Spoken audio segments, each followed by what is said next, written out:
বিপদের সময় মানুষকে টাকা পয়সা বা বিভিন্ন প্রয়োজনীয় জিনিস দিয়ে ঋণ দেওয়া, যেটাকে আরবিতে বলে কর্জে হাসানা।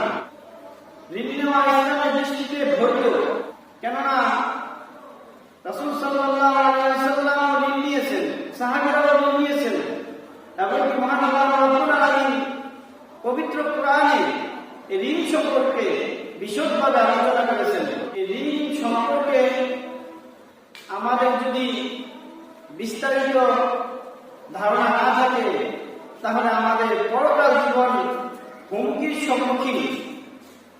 কারণ রাসূল সাল্লাল্লাহু আলাইহি ওয়াসাল্লাম বলেন, ঋণ পরিশোধ না করে কেউ যদি মারা যায়, সে যদি শহীদ হয়, আল্লাহর রাস্তায় জিহাদ করতে করতে যদি সে তার জীবনকে বিলিয়ে দেয়, কিন্তু তার ঋণ আছে, তারপরও তার আত্মা জুলুম অবস্থায় থাকে, সে জান্নাতে যেতে পারে না। আমরা প্রথমে বুঝতে হবে যে ঋণ এটা কোনো ব্যবসা নয়, এটা হচ্ছে একটা সহযোগিতা। এই ঋণকে অনেকে ব্যবসা পরিণত করে, যেটাকে আমরা বলি সুদি ব্যবসা। এখন দেখবেন একজনের কাছে আপনি বিপদে পড়ে ঋণ নিতে গেছেন, আপনাকে ঋণ দিবে না। যখনই আপনি বলবেন, যখন আমি টাকা পরিশোধ করবো অথবা তোমার দেনা পরিশোধ করবো, তখন কিছু বাড়িয়ে আমি দেব, তখন সে আপনাকে ঋণ দিতে প্রস্তুত হবে।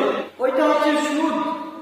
ঋণ তাকেই বলে আল্লাহর নৈকট্য অর্জনের লক্ষ্যে কোনো কিছুর বিনিময় ছাড়া আপনি সাহায্য করবেন, ওইটাকে ঋণ বলে। দুনিয়াতে কোনো স্বার্থ নাই, দুনিয়াতে কোনো ফায়দা নাই, দুনিয়াতে কোনো লাভের আপনার আশা নাই। আপনার একমাত্র উদ্দেশ্য হলো আল্লাহ রাব্বুল আলামিনের নৈকট্য, সেটাই হবে ঋণ। কিন্তু আজকে দেখা গেছে বর্তমান বিশ্বে ব্যাংক এবং এনজিও গুলো এই ঋণকে সহযোগিতার নামে সুদি কারবারে পরিণত করেছে। অধিকাংশ ফ্যামিলি এই সুদির সাথে জড়িত, সুদি লেনদেনের সাথে জড়িত।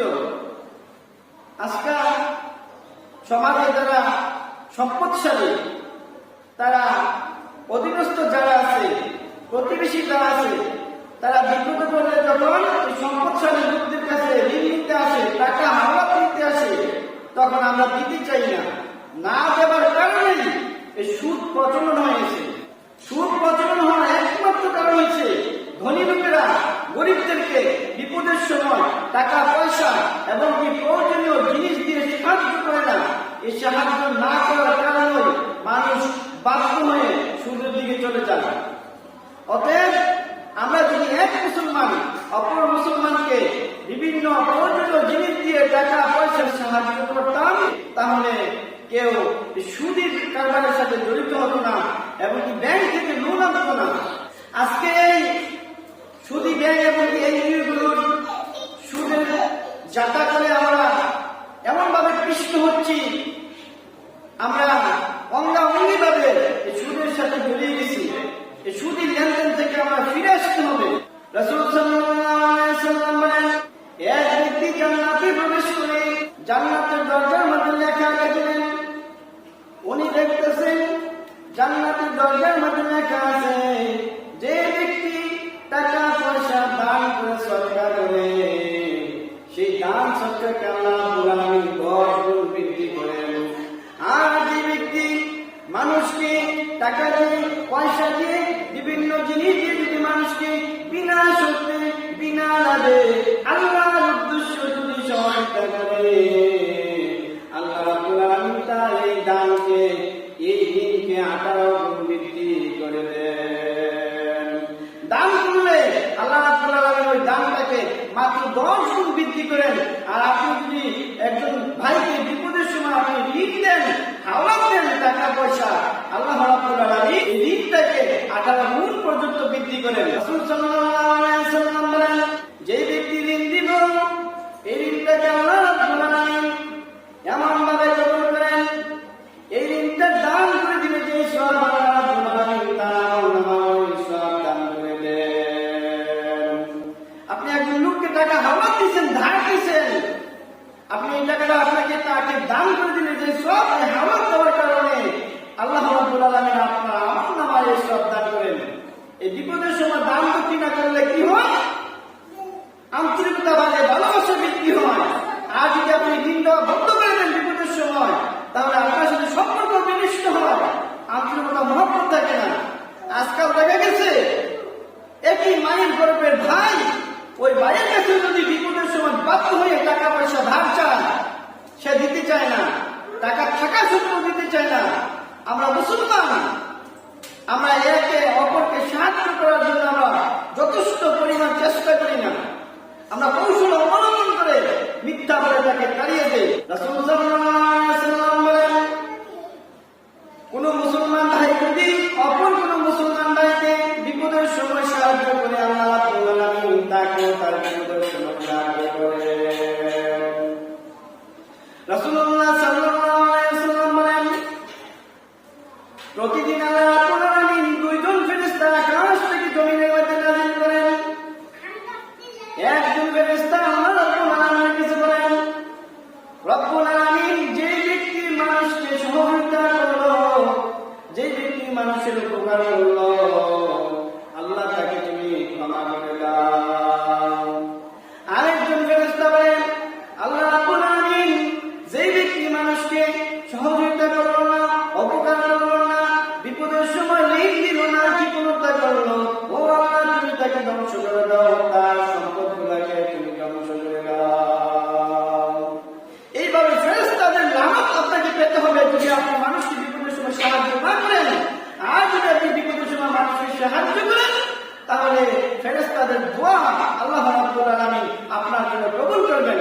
রাসূলুল্লাহ সাল্লাল্লাহু আলাইহি ওয়াসাল্লাম বলেন, কেউ যদি তিনটা জিনিস থেকে বেঁচে থাকতে পারে তাহলে সে জান্নাতে যাবে।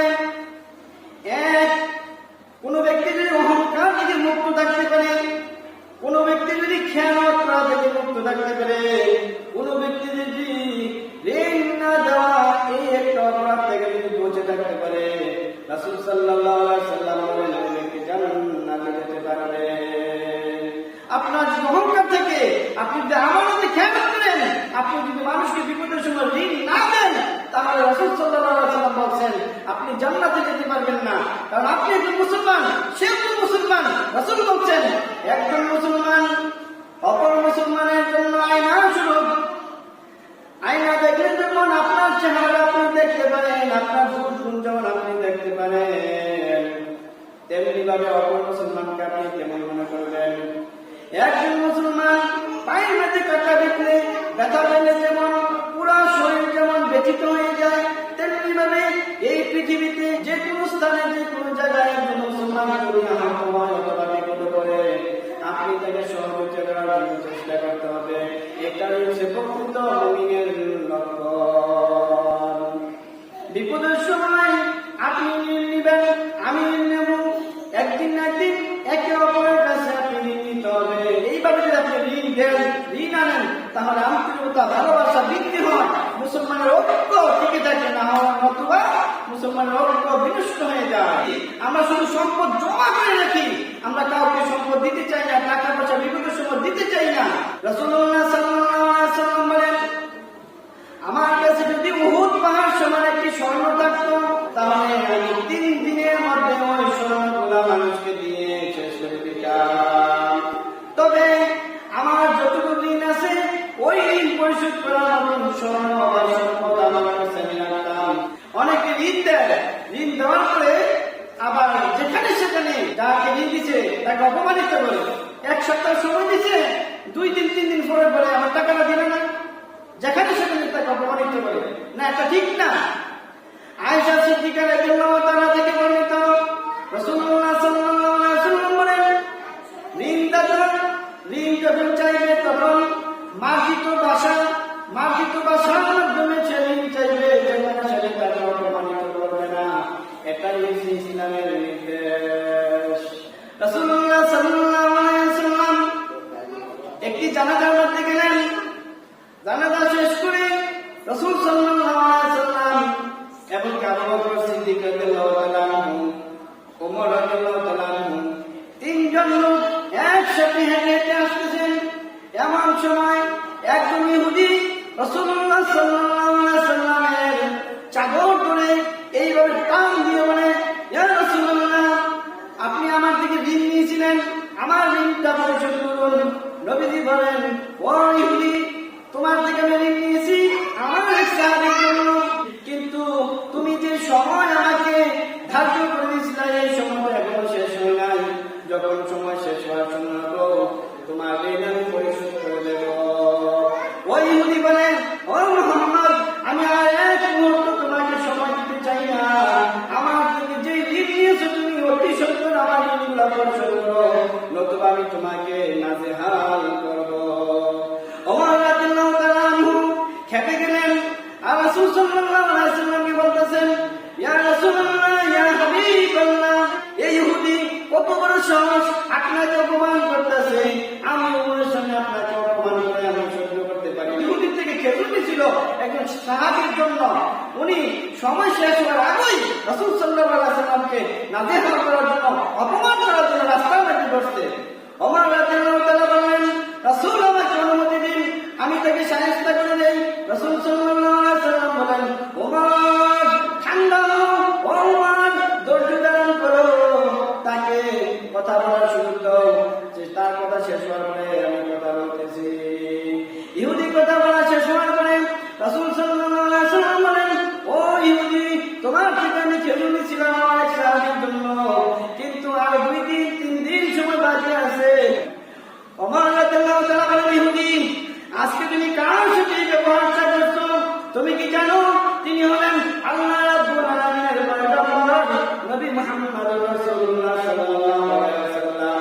আমি ওর সামনে তুমি যেই কাজটা করছো, ও ইহুদি, রাসূল সাল্লাল্লাহু আলাইহি ওয়াসাল্লাম যদি আমাকে অনুমতি দিত তাহলে তোমাকে আমি দুনিয়া থেকে বিদায় করে দিতাম।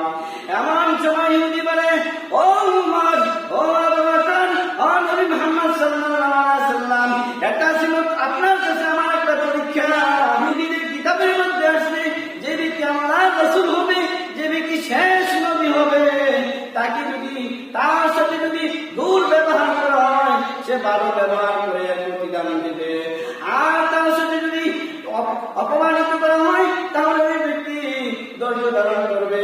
ইয়া রাসূলুল্লাহ, আপনি পরীক্ষা পাস করেছেন, আমি যে 2টা প্রশ্ন করার জন্য আপনাকে এইভাবে রাস্তার মাঝে আটকাইছিলাম, রাসূল আমার ভুল আমি বুঝতে পেরেছি, আমি আর দেরি করতে চাই না।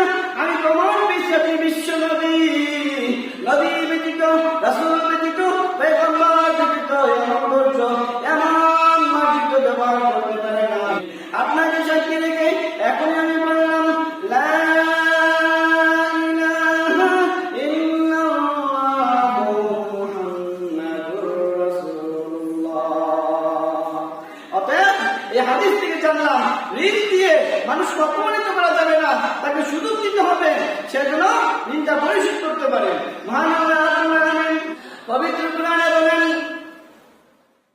অভাবগ্রস্ত লোককে যদি, অক্ষম লোককে যদি কেউ ঋণ দিয়ে তাকে ঋণ পরিশোধ করার জন্য একটি সুযোগ দেয়, তাহলে আল্লাহ রাব্বুল আলামিন পরকালে এই বান্দার বড় ধরনের বিপদ আল্লাহ রাব্বুল আলামিন উদ্ধার করে দিবেন।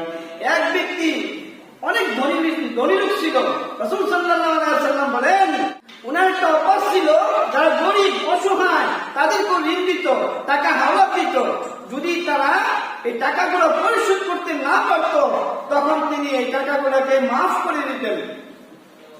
রাসূল সাল্লাল্লাহু আলাইহি ওয়াসাল্লাম বলেন, এই ব্যক্তি যখন ইন্তেকাল করলো, মারা গেল, মহান আল্লাহ রাব্বুল আলামিন তার বিচার করে দেখলেন সে জাহান্নামে যাবে। আল্লাহ রাব্বুল আলামিন বলেন, ফেরেশতা, আমার এই বান্দার কোনে কেমন আছে কিনা দেখো। ওই ফেরেশতারা বলে, আল্লাহ রাব্বুল আলামিন এই ব্যক্তি গরিবদেরকে ঋণ দিত, ধনীদেরকে ঋণ দিত, যদি কোনো গরিব মানুষ ঋণ পরিশোধ করতে না পারত এই ব্যক্তি তাকে ক্ষমা করে দিত, মাফ করে দিত। আল্লাহ রাব্বুল আলামিন বলেন, ফেরেশতা, এমন একটা গুণ আমার বান্দার মধ্যে বিদ্যমান, ও ফেরেশতা, এই ক্ষমার গুণটা তো আমি আল্লাহ রাব্বুল আলামিনের কারণে আমার নাম হচ্ছে গাফফার, গাফফার হলো ক্ষমাশীল। অতএব আমার গাফফার নামের খাতিরে আমি যদি তাকে আজকে তার এই গুণটাকে কেন্দ্র করে তাদেরকে যদি ক্ষমা না করে জাহান্নামে দেই, তাহলে আমার গাফফার নামের মর্যাদা থাকে না। অতএব ফেরেশতারা, তোমরা সাক্ষী রাখো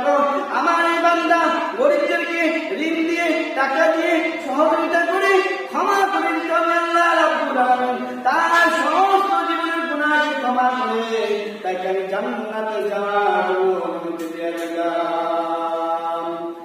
এই জন্য রাসূল সাল্লাল্লাহু আলাইহি সাল্লাম বলেন, লেনদেন করবেন বৈধতার সাথে, অবৈধভাবে লেনদেন করবেন না। সুদী কোনো লেনদেন করতে যাবেন না। শুধু লেনদেন করতে গেলে আপনার দুনিয়া এবং পরকাল শেষ হয়ে যাবে। প্রয়োজনে ঋণ নেবেন, সমস্যা নাই, ঋণ নেওয়া যায়, কিন্তু অপ্রয়োজনীয় ঋণ নেবেন না। কারণ রাসূল সাল্লাল্লাহু আলাইহি সাল্লাম বলেন, ঋণ এমন একটি কাজ, ঋণের কারণে অনেক মানুষ জাহান্নামে যাবে। সে নামাজি হওয়ার পরও, হাদিস হওয়ার পরও, শহীদ হওয়ার পরও সুদের সাথে আমরা জড়িত হবে না। মহান আল্লাহ রাব্বুল আলামিন বলেন, ইয়ামহাকুল্লাহু রিবা ওয়া ইউরবিস সাদাকা ওয়াল্লাহু লা ইউহিব্বু কুল্লা কাফফারিন ইয়াসির। আল্লাহ রাব্বুল আলামিন বলেন, আমি সুদকে ধ্বংস করে দেই, আর সাদাকাকে আমি বৃদ্ধি করে দেই, আর যারা নাফরমান বান্দা আমি তাদেরকে আমি ভালোবাসি না। রাসূল সাল্লাল্লাহু আলাইহি ওয়াসাল্লাম বলেন, সুদী কারবারের মধ্যে, সুদী ঋণের মাধ্যমে যত টাকা পয়সা সম্পদের মালিক হোক না কেন, পরিশেষে সে নিঃস্ব হয়ে যায়। আজও দেখবে যারা সুদী কারবারের সাথে জড়িত, একদিন না একদিন তারা লাঞ্ছিত হয়েছে, অপমানিত হয়েছে, ধ্বংস হয়েছে, তাদের দুনিয়া এবং পরকাল শেষ হয়ে যাবে। অতএব আমরা যেন ঋণ নেই, বৈধভাবে আল্লাহর নবুয়ত অর্জনের জন্য আমরা সুদী ব্যাংকের সাথে জড়িত থাকবো না।